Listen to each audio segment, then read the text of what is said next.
evidentemente se trata de este personaje representa a un grupo. Representa un grupo. Yo creo que es una de las tendencias. Cuando digo no es que represente un club, una asociación, representa un grupo de es una de las personas tendencias que siempre han creído mueven, que sin ser subordinados de Estados Unidos no somos nada. Está inscrito en el ADN de ciertas clases sociales cubanas que siempre han estado subordinadas a los intereses foráneos. Tú decías en tu artículo además que hubo una etapa en que había cierto pudor en reconocer que se era anexionista. Pero parece que esa etapa del pudor pasó. Tiene que ser, yo lo asocio también quizás con el plan Bush, los 80 millones y todo lo que siempre hay detrás de... Y yo creo que también han recibido una enorme lección histórica de la revolución y del pueblo en revolución, y que tienen un inmenso miedo hacia el futuro de no poder nunca más volver al redil al pueblo cubano. Bueno, me parece importante esto, pero en nuestra mesa redonda, además de los panelistas que tenemos hoy, tenemos también la participación de importantes voces de la intelectualidad cubana que quisieron pronunciarse sobre este aspecto. Les propongo escuchar las opiniones sobre estos proyectos anexionistas que nos dio para nuestra mesa redonda especialmente hoy Miguel Barnet, poeta cubano, Premio Nacional de Literatura y bueno, que preside además la Fundación Fernando Ortiz. Mira, el anexionismo aquí siempre fracasó. Claro, hablamos de anexionismo. En el siglo XIX, a mediados y finales del siglo XIX, hubo corrientes anexionistas, pero clamaban por un anexionismo a un país que surgía con ínfulas democratizantes, que luego hemos visto dónde han parado esas ínfulas, y con desarrollos científicos, técnicos, en la sanidad, en muchas cosas, frente a la situación que vivíamos en Cuba de despotismo colonial, de abandono, de suciedad. La isla no tenía avances en muchos aspectos, y bueno, algunos cubanos hablaban de anexar la isla a los Estados Unidos, pero eran otros Estados Unidos, eran los Estados Unidos de Walt Whitman, de Ralph Waldo Emerson, que esos Estados Unidos se malograron desde que ellos se declararon imperialistas al apoderarse de Cuba mediante el Tratado de París, de Filipinas, de Puerto Rico, y ahí surgió ya una potencia que es la que conocemos hoy, que es un país que lo que hace es promover guerras de rapiña, guerras genocidas, y yo considero que ningún anexionismo aquí cuajó, y mucho menos el de hoy, y mucho menos el que pueda haber hoy. Ese anexionismo, bueno, estará acunado ahí en Miami, porque aquí en Cuba no tendrá raíces jamás. Nosotros hemos enarbolado siempre nuestra bandera, que es la bandera de la estrella solitaria. Fíjense que digo solitaria, porque esta estrella quiere estar solita ahí en este triángulo y no quiere pasar a ninguna otra bandera, y mucho menos a la bandera norteamericana.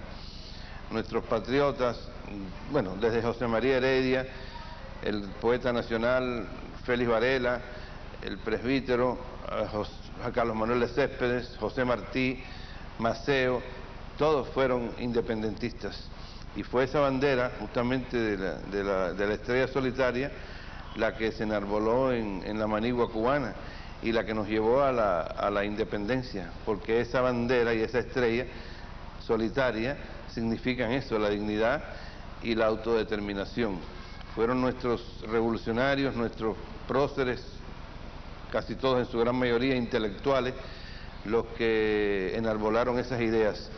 Y esas ideas de la independencia fueron las que vencieron, y son las que han vencido también en esta etapa, desde la pseudo-república, con figuras como Julio Antonio Mella, Rubén Martínez Villena, tantos otros, Antonio Guiteras, Raúl Roa, hasta Fidel Castro. Y esa estrella y esa bandera son las que enarbolamos hoy. Y aquí no hay otra ideología que la ideología martiana, la ideología fidelista y la ideología de la autodeterminación y la dignidad. Era la opinión de Miguel Barnet, diputado, además, a nuestra Asamblea Nacional. Y ahora quisiera continuar nuestra conversación con el profesor Eduardo Torres Cuevas. Recuerdo en sus clases de la Universidad para Todos, cuando un día le escuché decir por qué los Estados Unidos de América se llamaba sencillamente así, y la puerta abierta casi siempre a seguir tragándose territorio más allá de lo que se tragó de México y toda la parte sur de los Estados Unidos. Pero evidentemente, como mismo recordaba a Miguel Barnet, hay muchos capítulos en la historia de Cuba en que se habló de convertirnos en el Estado 51 de la Unión. Es decir, esto es un proceso larguísimo y ha tenido muchos capítulos, profesor. Sí, yo te diría que antes de que fueran 51 estados ya se hablaba de la posibilidad de que Cuba fuera el Estado 18, 22, 34 de la Unión Norteamericana. Porque la relación Cuba-Estados Unidos fue una relación estrecha desde que nace Estados Unidos, conflictiva y problemática desde el origen. A mí me gusta siempre señalar en el anexionismo dos caras de esa moneda: los intereses norteamericanos con respecto a Cuba y los intereses de ciertos sectores que han existido en Cuba, fundamentalmente una oligarquía que en determinados momentos se sintió muy insegura y la única garantía que tenía era Estados Unidos. España no garantizaba determinado desarrollo y en otros momentos no era suficiente su fuerza represiva para poder garantizar el orden que se establecía. Pero Martí decía, y vamos a ver una de las caras de este problema, Martí, refiriéndose a los Estados Unidos, decía que desde la cuna nació soñó el norte con la posesión de sus tierras americanas, de la República Suramericana. Bueno, lo primero es que Estados Unidos son los que se independizan. Son 13 colonias que conforman una parte de la costa atlántica de Norteamérica. Y ese es un territorio que, se decir, los Estados Unidos van a hacer constantemente, van a tener una política de crecimiento. Y esto se va a basar en dos o tres teorías políticas que están en el sustrato del pensamiento político norteamericano, muy conocidas ellas. Una es la teoría de la frontera movediza. Es decir, Estados Unidos no tiene una frontera fija, sino una frontera que siempre puede ser extendida según el territorio. Otra es la teoría del destino manifiesto. A mí me gusta, como decía Taladriz, quizás el modo más fácil de hacer entender ciertas ideas es el ejemplo de cosas que ocurren en Estados Unidos. En el siglo XIX había una anécdota, y era que 4 conquistadores del oeste estaban reunidos y uno levanta la jarra de cerveza y dice: brindo por los Estados Unidos, que van desde la frontera con las colonias inglesas hasta el río Bravo y desde el Atlántico hasta el Pacífico. El segundo dice: brindo por los Estados Unidos, que van desde el polo norte hasta el polo sur, desde donde nace el sol hasta donde se pone. Y el tercero dice: brindo por los Estados Unidos, que van desde la creación de la tierra hasta el día del juicio final. Creo que ese ejemplo puede explicar la teoría del destino manifiesto mejor que ninguna otra. Y además ellos mismos lo han divulgado a través de sus libros, etc.